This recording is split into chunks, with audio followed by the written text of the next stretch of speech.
surviving fear. First of all, it is important to review what fear does. Ano nga ba ang ginagawa ng takot? First of all, fear tortures a person. Isang samang berdugo sa buhay natin yung takot. Sobrang magpahirap. Psalm 55, 2-5. My thoughts trouble me, and I am distraught at the voice of the enemy, at the stares of the wicked. For they bring down suffering upon me and revile me in their anger. My heart is in anguish within me. The terrors of death assail me. Fear and trembling have beset me. Horror has overwhelmed me. Lahat ng mga nakakatakot na salita ay sinabi na rito. Sabi niya, binabagabag ako ng aking mga iniisip. Sobra akong natatakot, madinig ko lang ang tinig ng kaaway. At ang mga sulyapo, irap sa akin ng mga masasama ay gumugulo sa akin. Nagdadala sa akin ng matinding pagdurusa at talagang ako ay pinahihirapan. Sabi niya, ang puso ko ay nabibigatan, nagdurusa, at ang mga nakakatakot na bagay ay patuloy na sumasalakay sa akin. Natatakot tuloy ako, nangangatog, nanginginig, dahil puro lagim at sindak ang laman ng aking isipan. So pag atin pong sinanalyze ang mga kahulugan at mga pagpapakita rito ng ginagawa ng takot, it is really mental, it is emotional, and actually it is spiritual suffering, which of course translates also into physical suffering. And the tormentor, worst of all, is inside you. It is you. Dahil yung pag-iisip natin, pag-aalala, pananakot sa sarili, guni-guni, at mga imahinasyon ang pinagmumulan ng maraming takot na ito. Habang totoong baka meron itong konting basis, merong konting factual root ang nagnanakot sa atin, pero ang lahat na ng kabuuan ay dagdag na ng ating mga guni-guni. May konting pinagbasihan ng takot, pero pinadami ng imahinasyon. Fear limits a person. Isa pa yan na ginagawa ng takot. Fear paralyzes and frustrates. Kaya nakita nyo, kahit yung mga aso o mga hayop na masasagasaan mo sa kalsada sa gabi, pag nakakita ng ilaw ay hindi gumagalaw, na nagiging parang bato. Maraming mga tao, pag biglang sumiklab o pumutok, sa halip na makatakbo palabas ng dapat labasan, ay naninigas at nagiging parang bato because fear paralyzes. And fear doesn't only paralyze the body, fear paralyzes the mind, the emotion, the intelligence of a person. Ezra 4:4-5. Then the peoples around them set out to discourage the people of Judah and make them afraid to go on building. They hired counselors to work against them and frustrate their plans. Ang bayan ng Israel ay kalalaya lamang sa napakatagal na pagkakabihag sa ibang kaharian at nagsisimula silang buuin muli ang templo, ang mga pader ng kanilang lungsod, pero may mga nanakot. Tinakot sila ng mga kalaban na ayaw na maging malakas sila at makagawa talaga ng kuta. So, tinakot sila ng tinakot. And the result, Ezra 4:24, thus the work on the house of God in Jerusalem came to a standstill. Pati ang pagpapagawa at pagkukumpuni ng tahanan ng templo ng Diyos ay natigil dahil natakot naman nga ang mga tao. Napakarami nating proyekto sa buhay, mga pangarap, mga mitiin, ang hindi natutupad, hindi natutuloy dahil takot ang nangunguna sa atin. Natatakot mapahiya, natatakot mabigo, natatakot na malugi, natatakot na masaktan, wag na lang. Siguro marami ring pag-ibig ang hindi natuloy sa sobrang self-defense. Natatakot ma-reject, natatakot na mahirapan, so wag na lang. Fear distorts. Fear distorts a person, a perception, a reality. Napapalitan ng takot ang kulay ng mga bagay, pati hugis nito, pati tunog nito. Because fear corrupts. Nagpapapangit, nagpapadumi, nagpapabulok. Hindi lang ng mga bagay na nasa labas, kundi ng atin mismong kalooban. Fear uglifies. Kahit siguro ito-drawing ninyo, kung tayo ay sanay mag-drawing, ang mukha ng isang tao natatakot, pangit. Alam ka naman, ang ganda-ganda, ang charming-charming, tapos sabi sa ibaba, natatakot. Diba, hindi ka panipaniwala. Kasi pag natatakot ka talaga, nakakapangit yon. Nakakapangit ng ugali. Yung mga taong takot na takot sobrang mautangan, hindi ka pa lumalapit, nakasimangot na. Yung mga taong natatakot maabala, lagi na lamang na umiisibid sa'yo, sumisinghal sa'yo, para huwag kang magkaroon ng lakas ng loob na mga abala sa kanya. Yung mga taong natatakot mautangan, napakaraming ginagawang mga pader at bakod para hindi siya malapitan. Takot talaga ay nagpapapangit ng ugali. Sa takot mong maisahan ka, ikaw na nangunguna.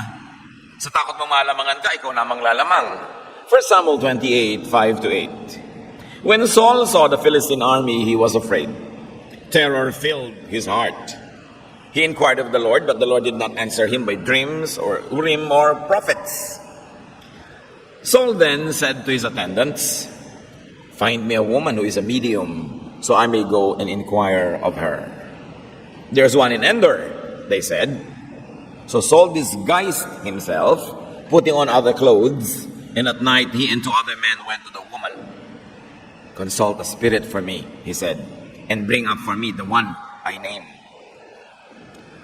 Bago po ito naganap, nawala na ang pagpapala ng Diyos kay Haring Saul. Nakahanda na ang lahat para siya bumagsak bilang hari at mapalitan. Nagkaroon ng digmaan, sobrang natakot itong si Saul. Pero bago ang digmaang yon, ipinagbawal niya ang paghingi ng payo sa mga manghuhula, sa mga espiritista, sa mga talaytayan at mga dinadaluyan ng espiritu, sa mga medium at mga wizards, tulad ng pagbabawal ng mga ninuno ng Israel sa ganitong gawain. Pero nung nagipit na siya, nagtanong sa Diyos at hindi siya sinagot, anong ginawa niya dahil sa takot, kailangan niya makakuha ng supernatural answer. Nagbalat kayo siya, nagdamit siya ng damit na hindi panghari, at sa dilim ng gabi nagtago siya at nagpunta siya sa isang ganun ngang babae, sa isang medium. Sa sarili niyang batas ay sinira niya at lalong nagalit sa kanya ang Diyos. Ang resulta, lalong napasama ang kalagayan ni Saul, natalo siya sa digmaan sa kinabukasan at nagpakamatay pa siya. Pumangit ang lahat, lalo nang pumangit dahil na muna umiral, naghari ang takot. Fear promotes Satan. Fear promotes evil. Kaya naman yung mga laging nagyayaya sa akin, manonood tayo ng horror movies, kung magbabayad tayo para matakot. Ba't nila tayo magbayad para kumain? Para mag-relax, magpa-foot massage. Magbabayad ka para matakot, para mapanaginipan mo sa gabi. Para kapag pawisan ng malapot, ng malamig, at hindi ka makalabas sa loob ng kumot mo kahit puntang-punta ka na sa banyo sa gabi, ba't ka naman magbabayad? Magbabayad ka para mandiri sa mga dugong pumupulanbit at sa mga bitukang lumuluwa sa mga sikmura ng mga tao dahil horror. Pagka natatakot ka, ang napopromote si Satan, hindi ang Diyos. Because Satan is fear and God is love. And God casts out fear. Perfect love of God casts it out. Matthew 2, 1-3. When Jesus was born in the village of Bethlehem in Judea, Herod was king. During this time, some wise men from the east came to Jerusalem and said, "Where is the child born king of the Jews? We saw his star in the east and have come to worship him." When King Herod heard about this, he was worried. And so was everyone else in Jerusalem. So ipinanganak na ang tunay na hari ng Israel, pero hindi nila alam, hari ng spiritual na kaharian, hindi nung physical. Ninervyos ang nakaupo, yung incumbent na hari. So anong naging bunga? Nag-alala, natakot na mawala ang kanyang korona. The result of fear of losing the crown, Matthew 2:16, he gave orders for his men to kill all the boys who lived in or near Bethlehem and were 2 years old and younger. Massacre of the infants. Dahil natakot. Marami pong tao natatakot at sa takot nagiging kriminal sila. Sa takot na mabiso ang kanilang mga kasalanan, gumagawa ng higit pang maraming kasalanan. Sa takot na mawala ang minimiti o pinapahalagahan nila ay humahanda sila o kaya'y napapasubo na gumawa ng napakasamang mga bagay. Fear really is our enemy. Fear is the enemy of godliness. Fear hides God. Pag ang tao ay natatakot, nakukubli ang Diyos. Natatakpan ng kinatatakutan niya. Nawawala ang Diyos sa altar ng kanyang buhay at ang idinadambanan niya doon ay mga nakakatakot na mga bagay. Doon siya nakatuon, doon siya nakaluhod, at doon siya sunod-sunuran. At doon siya naaalipin at nakakawawa. Matthew 14:30, Peter got down out of the boat, walked on the water, and came toward Jesus. But when he saw the wind, natakot, he was afraid, and beginning to sink, cried out, "Lord, save me." Habang nakatingin siya sa Panginoong Jesus, nakakalakad sa tubig itong si Pedro. Nung tumingin sa mga alon, sa hangin na ipinapakita ng gumagalaw na tubig na nanggagaling sa dagat, natakot. At dahil natakot siya, nawala na ang kapit ng mata niya sa kanyang Panginoon at napakapit ang mata niya sa tubig na nakakatakot, nilamon siya ng tubig. Habang siya ay nakatingin sa Panginoon, nakalutang siya. Nung tumingin siya sa tubig, dun siya lumubog. Fear could be an idol. Kung meron siguro sa mga bahay nating mga altar, at marami naman sa mga Bible-based Christians, walang ganong physical na altar.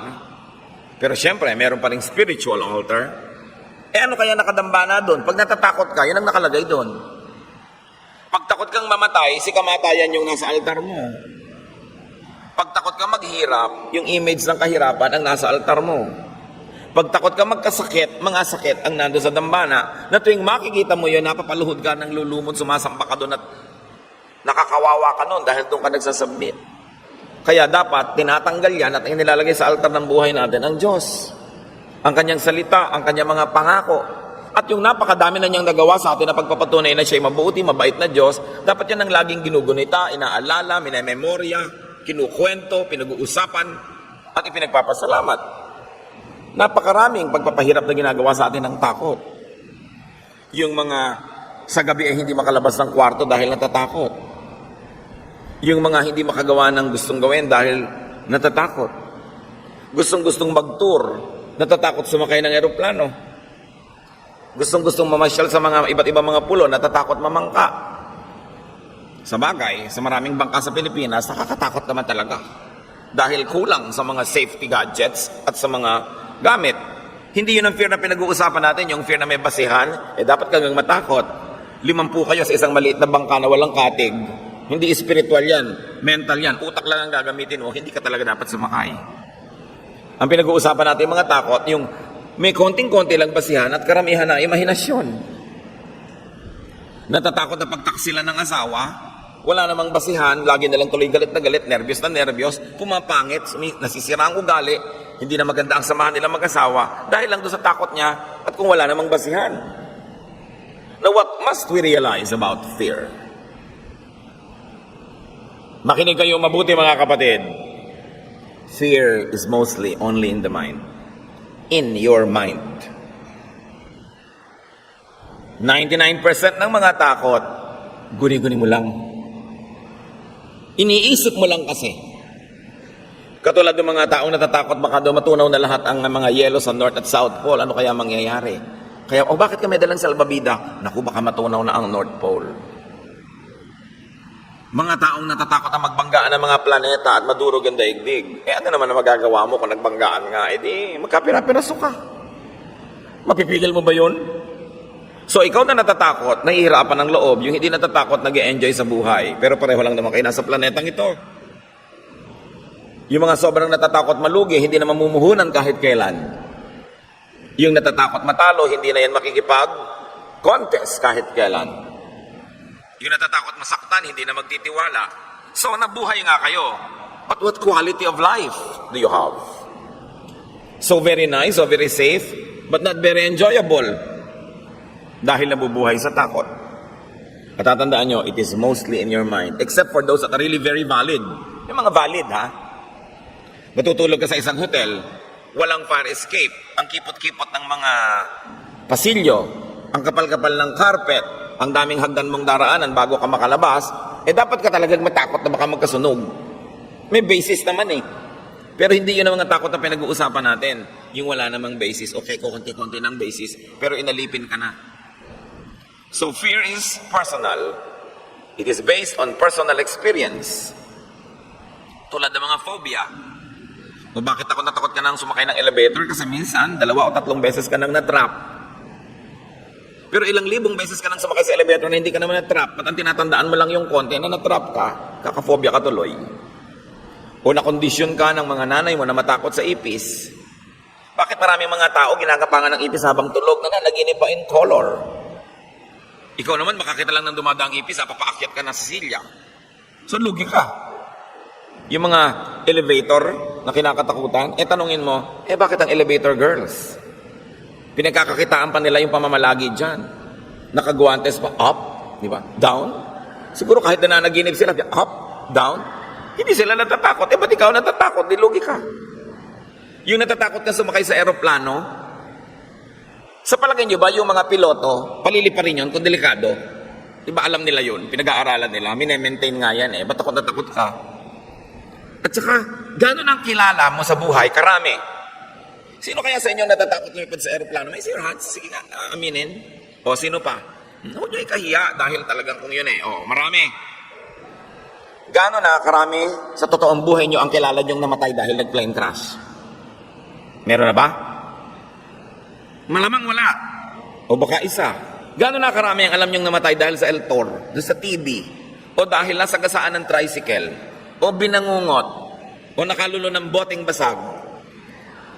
Ang daming namamatay sa paligid ninyo.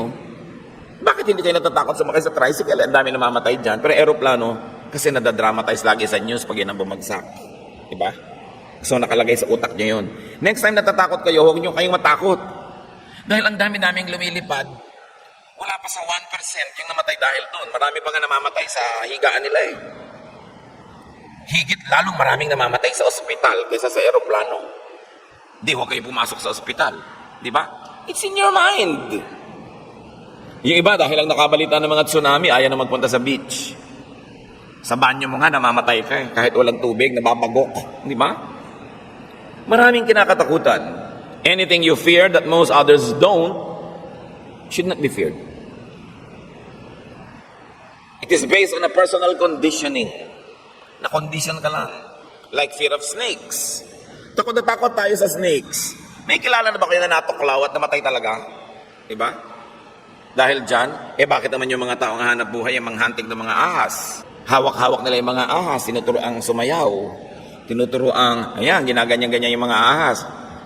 Gano'ng karami na sa atin ang namatay sa kagat ng aso? Mas marami. Pero pag nakakita ba kayo ng aso, pinupukpok nyo, tinatapakan, diludurog ang ulo. It's conditioned. Although totoo namang dapat iwasan yung ahas. Dahil marami may kamandag. Pero sobra ang takot natin dyan. There are people who are so afraid of germs. Kaya laging may alcohol, pahid ng pahid, punas ng punas. Takot na takot sa mikrobyo. At may mga taong takot sa balot. Talagang pag nakita yung balot, hindi na makatulog. No? Pero yung iba naman, nilululod pa yun, nakakaapat pa. Pero kaya siguro gabi nabibili yung balot para di mo na makita. Diba? Huwag mo nang tingnan. But most faiths are based on personal perception and perspective. Bakit marami mga tao allergic doon sa mga events ng bihisan? Hoy, a-attend tayo ng debut na gano'n, bihisan. Ay, ayoko. Naku, asiwa ako dyan. So, natatakot ka lang magbihis kahit may isusut ka naman. So, lagi ka na lang hindi nakaka-attend. Ang dami mong nami-miss the fun. Bakit yung mga social climber? Gustong-gustong umattend dyan. Meron pa nga, hindi naman imbitado sa mga kasalan, sa mga hotel, nagbibihis ng maganda at kain ng kain doon. May ganyang mga racket, mga kapatid, Kasi akala nung iba, sino yun? Baka kamag-anak ng lalaki. Sabi ng mga kamag-anak ng babae. Yun ang mga kamag-anak ng babae, sabi, baka kamag-anak ng lalaki. Kaya nakakalusot, kain ng kain. Baka naman tularan nyo pa. Maraming mga tao allergic sa mga expensive places. Natatakot. Alam nyo ba na dyan sa corner Shaw Boulevard and EDSA nung araw, may isang restaurant na air-conditioned, popular restaurant. Walang pumapasok. Nagtataka sila, ito lang ang branch natin na hindi kumikita. Kasi ang daming pedestrian na naglalakad sa tapat nun dahil hintuan nyo ng mga bus, ng mga jeepney, mga tricycle. Ang ginawa nga nila, tinanggal nila yung aircon, hinayaan nilang pumasok lahat ng alikabok, ang mga hanging mainit, mga usok ng tambutso. Bumili, dumami tao. Bakit? May phobia sila sa social at air-conditioned na restaurant. Pareho lang ang presyo, Hindi na iba. May mga tao naman, takot na takot pagsalitain mo sa publiko, pinagpapawisan ng malapot, halos mahimatay. Sabi ko, pag-araruhin mo na ako ng bukid, pag minahin mo na ako ng mga bundok, huwag mo lang ako bibigyan ng mic para magsalita. Pero meron pag nagpatotoo, ayaw nang bitawan yung mic. 3 araw na si sister, na kinukwento ang aking talambuhay, hindi maawat. Pero una sabihin, hindi ko po alam ang sasabihin. Bakit may mga taong ganon? So iba-iba lang ng pananaw. Bakit mo ilalagay ang sarili mo kabilang ng mga natatakot? May mga tao namang hindi natatakot at lalo pa nga silang humahalimuyak at nagbo-blossom. Fear is based on personal projection and expectation. Ano bang projection mo sa future? Madilim, nakakatakot? Matatakot ka nga. At marami ganun mga Christian, takot na takot sa end of the world. Lagi na lang yun ang topic. Sabi ko, alam mo, 2,000 taon ang inaantay ang end of the world, di pa dumating. Ngayon, kung dadating sa buhay natin, di dumating, pero malamang hindi pa rin, kasi 2,000 taon na nga. Every generation thought that the end of the world would come in their time. Tapos ang Hollywood naman, ang daming movies tungkol sa end of the world, kasi yun ang kumikita, kaya lahat ng laman mo, end of the world na ba? May mag-eclipse ka, end of the world na ba? Mag-2K lang, end of the world na ba? Sabi doon, Pastor, mag-2K na po, mag-end of the world na ba? Sabi ko, bakit? Kasi 2,000 years na po. 2,000 lang sa atin. Sa Arabia, 1,400 pa lang. Sa China, ibang year. Ano ba yung bilang ng number ng taon? Artificial lang yan. In-apply lang yan ng kung sino nag-decide na magsisimula na tayo ng year 0, year 1, year 2. Yan ba ang year sa langit? Kaya yung takot na takot yung may gawin o may kainin dahil Sabado. Sabado ba sa langit? Di ba? May araw ba sa langit? Timeless ang Diyos. Kahit nga Sabado na dito, Biyernes pa sa Amerika, so alin na mag-a-apply? Yung sobrang maraming takot ng tao. We base our fears on circumstance. Mga kalagayan, mga karanasan. Therefore, as I have said, most fears are personal. Bakit takot ka sa dilim? Yung sister mo, hindi. Ba't hindi siya ang tularan mo para mas lumaya ka? Takot ka sa number 13. Tapos ang lagi mo pinapanood pa, Friday the 13th. So ano nangyayari tuwing Biyernes at the 13th? Takot na takot ka. Pero natatapos din yung Friday the 13th na yun, na yung ibang hindi natakot, na buhay ng masaya, ikaw nalugi. Kaya dapat tanggal-tanggalin mo yung mga takot. Because fear is personal, what do? Change your personality. Dahil doon lang yung nakabase. Napakaraming kinakatakutan ng tao na nagpapakaliit ng kanyang mundo. So you fear by flying, but look at the pilot and the crew and most passengers, nag-i-enjoy. Meron ko minsan, pag-aalis ang aeroplano, talagang halatang-halata mo, takot na takot. Meron naman talagang nanonood na agad ng dapat panoorin, nagbabasa, nag-i-enjoy. Talagang bawat ibinayad niya, i-enjoyan niya, hingi ng maiinom doon sa stewardess. Yung isa naman, maglanding na po sana. Pareho lang kayong nandun, ikaw natakot siya, hindi. Di ba lugi ka? Di ba dapat may baguhin ka sa utak mo? Kasi ikaw yung nalulugi. Panatag sila, enjoy pa nga, pero ikaw nagdurusa. You suffer, they don't. You suffer, they even enjoy. Change your life. So apply this to most of anything you fear. Sa mga elevator rides, sa mga EP, sa number 13, sa darkness, yung mga heights, yung natatakot ka, nalulula ka sa mataas, bakit naman yung mga skydivers at mountain climbers? Bakit sila? So yung takot mo, pang iyo lang, pwede mong palitan. Yung iba takot sa enclosures, bakit naman yung mga minero 2 linggo sa ilalim ng lupa? No? Yung mga iba natatakot tumanda. Bunga lang yan ng media. Kasi maraming produktong dapat itinda, so tatakutin mo ang taong tumanda para bili siya ng bili ng pampabata. Kaya naman 70 years old na, mukha pang 10 anyos, hindi ba lalo namang nakakatakot yun? Ano ito? Maligno. Batang-bata ang mukha, banat ang mukha, tapos pag nagsalita, sit down. Ay, si Impo na pala ito, bakit mukhang teenager? Di ba? Tapos ang ganda-ganda ng mukha, tapos pag tinignan mo yung leeg, parang puno na ng nyog. Sabi nila, faces lie, but necks don't.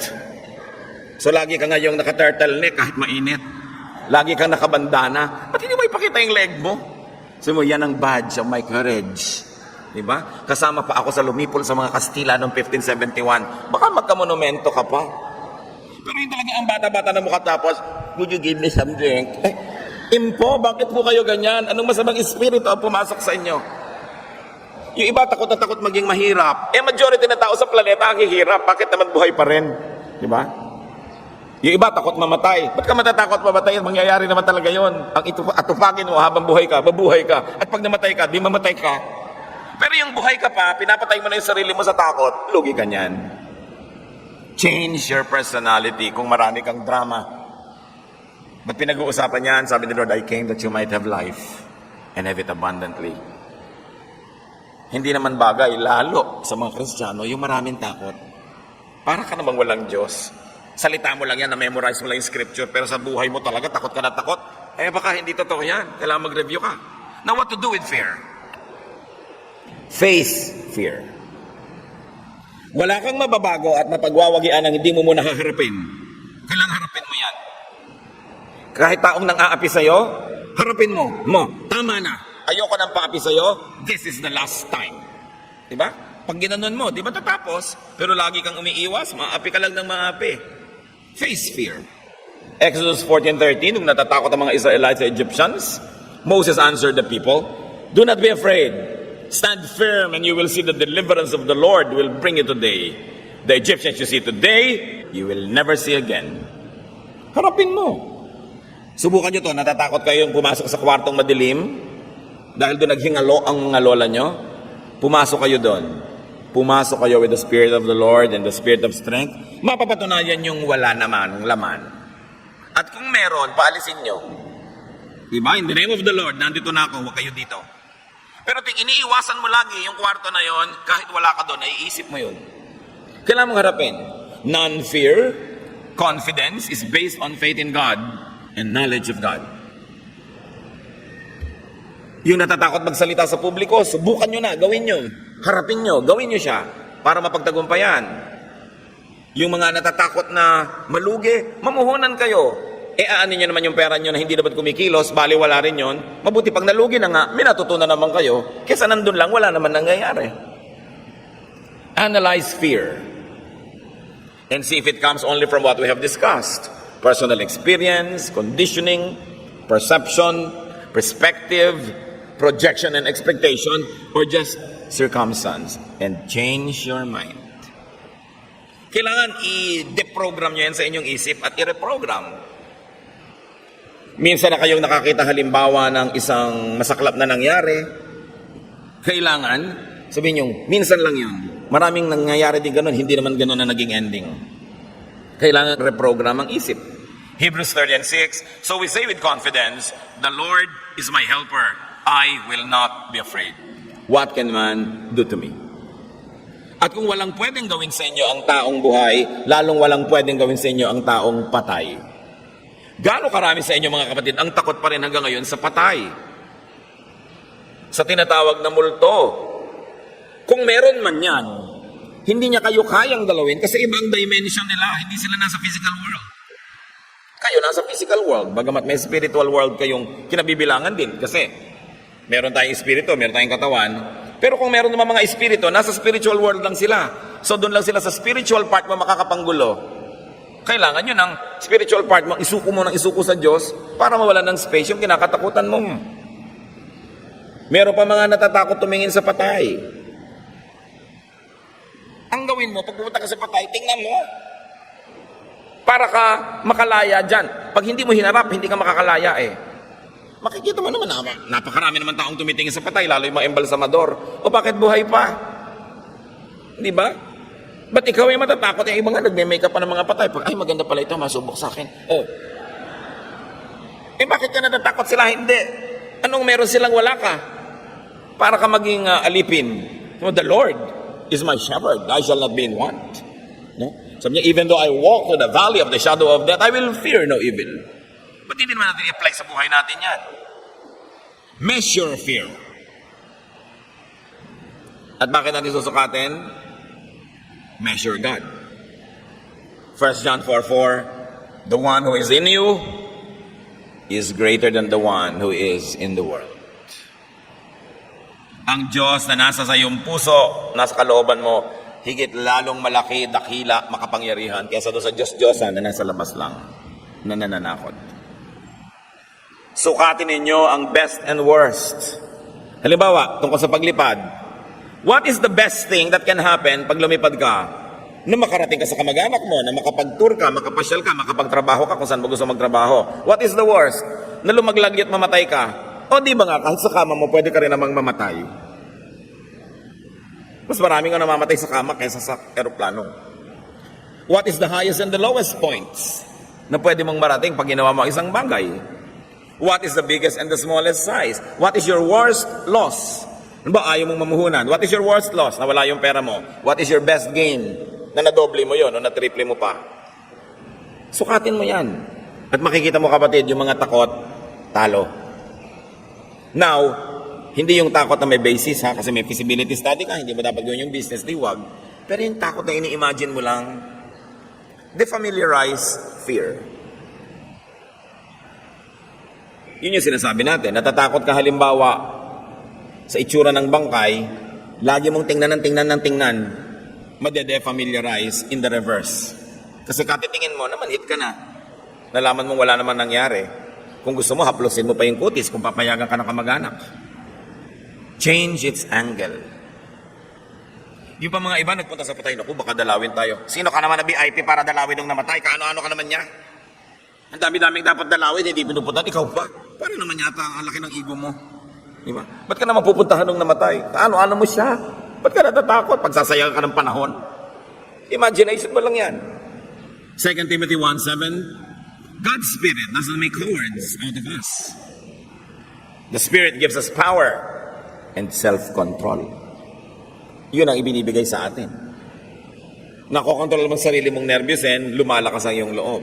Pag tinatahanan ka ng Espiritu ng Diyos, tumatapang ka. Hindi nagiging reckless, ha? Hindi nagiging pabaya. Matapang lang.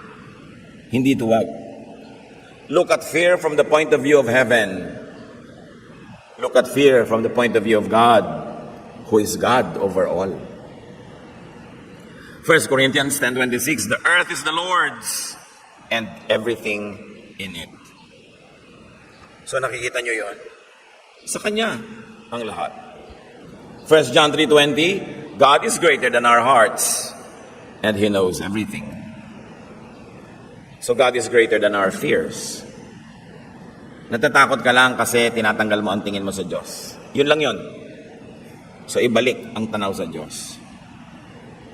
Yung iba natatakot magpa-opera.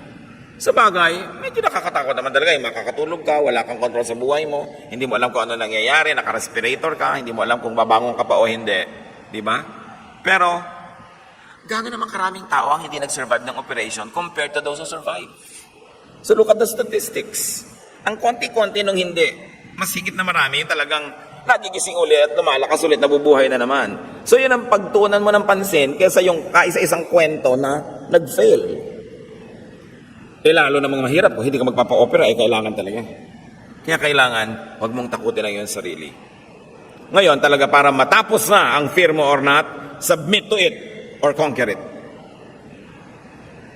Tulad ni Esther, meron siyang mahalagang misyon, pero pagka humarap siya sa hari, baka maging kamatayan niya ang bunga, pero dapat niyang gawin. So sabi niya sa Esther 4:16, I'm going to the king, and if I perish, then I perish. Yun yung bahala na sinasabi nila, ang tunay na kahulugan ay bathala na. Si bathala na ang makapangyari. Gagawin kong dapat kong gawin, yung hindi ko kayang gawin, ipagpapa sa Diyos ko na. Bahala na. Hindi kay sera-sera. Kundi I have done what I could, at the end of what I can do, I will have to let God do what only He can do. Kaya nakaka-empower yun. Hindi naman yan kay sera-sera. Kaya pag sinabi mo sa katulong, kung ikaw nang bahala sa bahay, di ba, ibig sabihin may gagawin siyang tama, imamanage siya ang bahay. Kuya, ikaw nang bahala sa amin. Kaya sira-sira ba yun? Ibig sabihin, o lilingapin mo kami, ikaw na ang magtatanggol sa amin. Aasahan ka namin, akong bahala sa iyo. Di ba, sasagutin mo? So hindi yan kay sira-sira. Kaya pag sinabi mong, it's up to the Lord, yung matanda natin kasabihang bahala na, nasabi nga nila, ay galing sa bathala na, yun yung ginawa ni Esther. If I perish, then I perish. Sige na lang, let's cross the bridge and see what happens. Kesa naman, imagine ka lang ng imagine, dapat mo namang gawin, katulad ng pagpapa-opera, dapat mong gawin. Katulad ng pagharap ni Esther sa hari para iligtas sa mga Israelites, dapat naman niyang gawin. Wala naman siyang choice. So gawin na lang, nang matapos. Kasi ang tagal-tagal mong iniisip, hindi naman na-accomplish yung dapat ma-accomplish, humahaba ang pagdurusa mo. Isaiah 41:13, For I am the Lord your God, who takes hold of your right hand, and who says to you, Do not fear, I will help you. Kung matakot, place God above fear. Lagi naman talagang may fear. Ilagay mo yung Diyos sa ibabaw at sa harap para Diyos yung makita mo. Deuteronomy 31:6, Be strong and courageous. Do not be afraid or terrified because of them, for the Lord your God goes with you. He will never leave you nor forsake you. So what do you fear?